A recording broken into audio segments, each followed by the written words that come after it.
નમસ્કાર, થર્ડ આઈ એક્સપ્રેસમાં તમારું સ્વાગત છે। મારી ચેનલને લાઈક, શેર અને સબસ્ક્રાઇબ કરશો। તળાજામાં મહાવીર જયંતિ નિમિત્તે ભવ્ય શોભાયાત્રા, શહેરમાં ધાર્મિક માહોલ।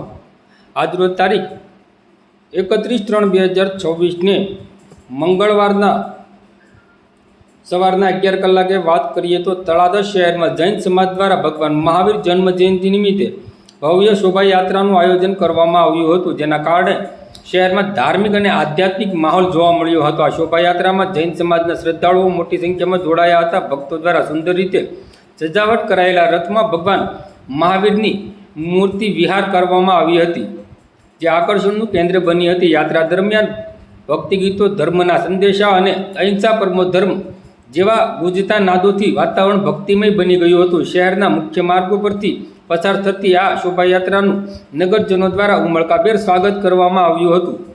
અનેક સ્થળોએ પાણી તેમજ ઠંડા પીણા અને પ્રસાદનું વિતરણ કરવામાં આવ્યું હતું। આ કાર્યક્રમમાં બાળકો, યુવાનો, વડીલો તેમજ ઉત્સાહભેર માતાઓ, બહેનો અને જોડાયા હતા અને સમાજમાં એકતા અને ભાઈચારાનો સંદેશ આપ્યો હતો। મહાવીર જન્મ જયંતિ નિમિત્તે આયોજિત આ શોભાયાત્રામાં તળાજામાં ધાર્મિક ઉત્સવની અનોખી છાપ છોડી છે।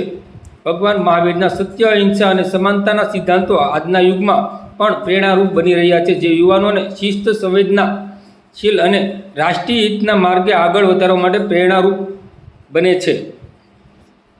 શોભાયાત્રા દરમિયાન તળાજા પોલીસ તેમજ હોમગાર્ડ જવાનો દ્વારા ચુસ્ત પોલીસ બંદોબસ્ત પણ ગોઠવવામાં આવ્યો હતો, જેના કારણે સમગ્ર કાર્યક્રમ શાંતિપૂર્ણ રીતે પૂર્ણ થયો હતો।